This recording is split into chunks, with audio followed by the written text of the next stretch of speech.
نجاتي. بلاتي نعيمة. بلاتي.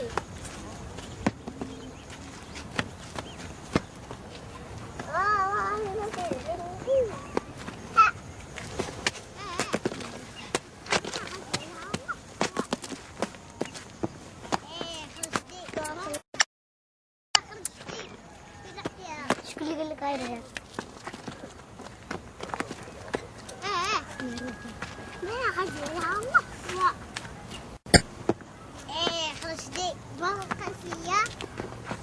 كتمشيو تسقيو الماء من الواد كل نهار؟ الصباح وفي العشية. الصباح وفي العشيه. وفاش كتجيبوا الماء؟ في البوطاط. باش كتعمروهم؟ في السطيلات. وعلاش كتجيبوهم؟ الحمارة. نتوما كتهزوا السطوله تجيبوهم ولا لا البيدو ولا؟ لا. كتسقيو غير على الحمار؟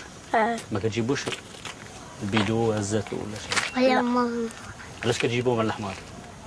تنسقيو بهم الحوض وتعمروا بهم الخوال.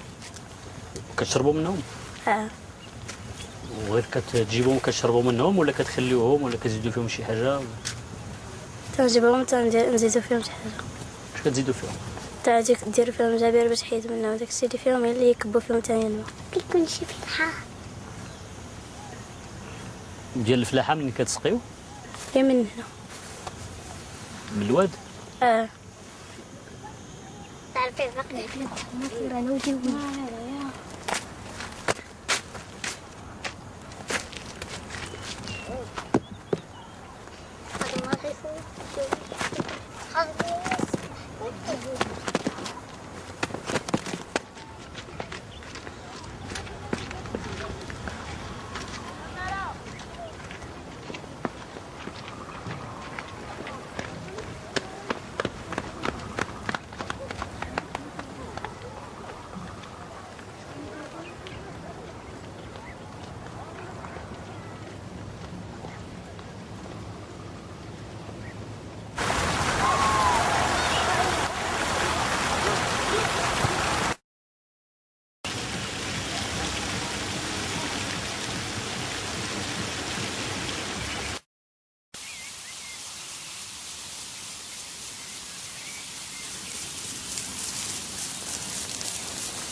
Donc là, on voit tout le domaine avec les villas qui sont là tout autour.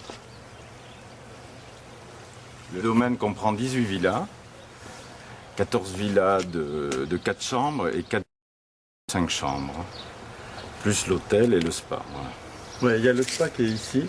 C'est un endroit, il y a une petite piscine couverte, il y a des salles de massage, hammam, sauna et tout le reste. Et avant que vous ne vous installiez, le terrain était aussi désertique que là-bas derrière? Exactement, il y avait quelques palmiers et des oliviers ici. Tous les palmiers, ils existaient, et plus quelques oliviers, quelques figuiers. C'était des terrains cultivés Oui, c'était ici. quand même une petite ferme.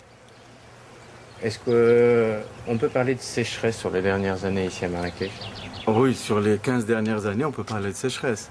C'est pas un secret, c'est les statistiques. On a eu des baisses de pluviométrie assez sérieuses ces dernières années. D'ailleurs, on le voit par l'approfondissement des puits, par la désertification relative de certaines régions et aussi par l'accroissement de la population urbaine, par la désertification aussi de la population vers les sites urbains. Est-ce que le tourisme souffre de cette sécheresse ou est épargné? Non, mais il faut que effectivement, sur les 15-20 dernières années, il y a effectivement une sécheresse qui est présente, mais heureusement, je crois que l'hiver 2005-2006 a été très pluvieux comparé même à la norme. Les nappes phréatiques.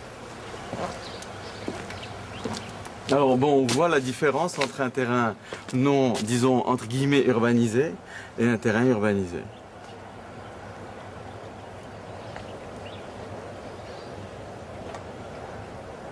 Là, tout le monde a commencé à construire. Des gros projets.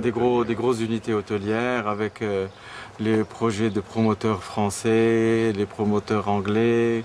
On a des promoteurs italiens et des sociétés multinationales qui s'installent sur la place.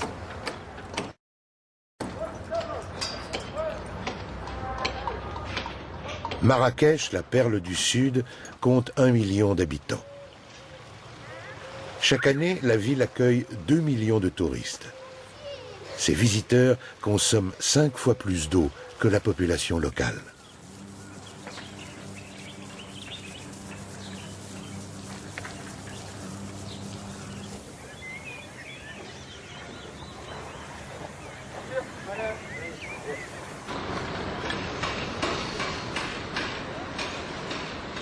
Aujourd'hui, l'eau est gérée par les pouvoirs publics. C'est la régie municipale qui en assure la distribution. Mais confrontée à une demande croissante, la ville se prépare à concéder la gestion de l'eau à une société privée.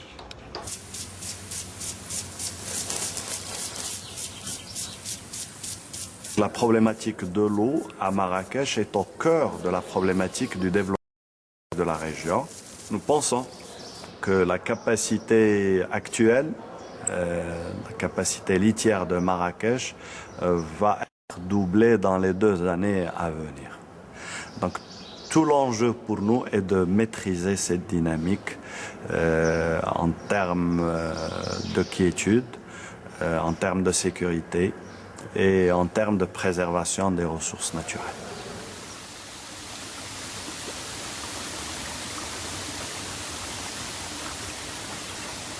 Malheureusement, la régie n'exploite que, disons, ne vend que 60% de l'eau qu'elle achète, donc ce qui a une déperdition de 38%, ce qui est énorme.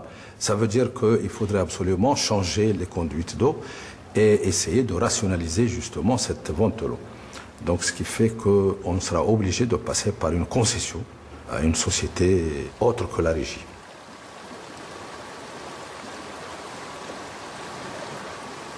Cette société apporterait 2 choses.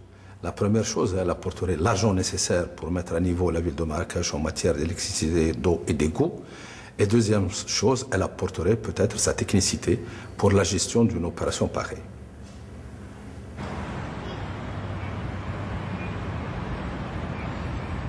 Marrakech, comme de nombreuses villes dans le monde, considère le recours au privé comme la solution aux problèmes liés à l'eau.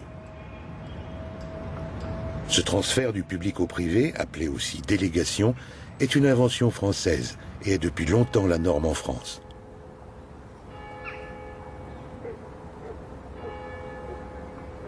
La petite ville de Neufchâteau fait figure d'exception dans le paysage français de l'eau dominé par le privé. En 2001, le maire a rompu le contrat qui liait sa commune à la société délégataire, la Générale des Eaux. Un acte pionnier, un acte de résistance quand on sait que les entreprises privées qui gèrent l'eau en France sont aussi les leaders mondiaux du secteur. Comment accepter que lorsque je les quitte, première année, je baisse le prix de mes tubes d'1 euro et je fais 7 millions de travaux. Entre parenthèses, c'était pas fait.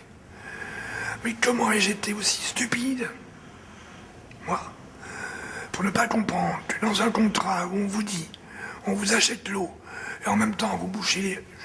Je schématise. Je vous achète l'eau, et en même temps vous êtes chargé de boucher les fuites. Mais enfin, le piège, il est là. Je me dis quelquefois, ont-ils vraiment intérêt à boucher les fuites puisque je leur paye l'eau? C'est un peu primaire, j'en conviens. Mais enfin, c'est comme la base de nos affaires.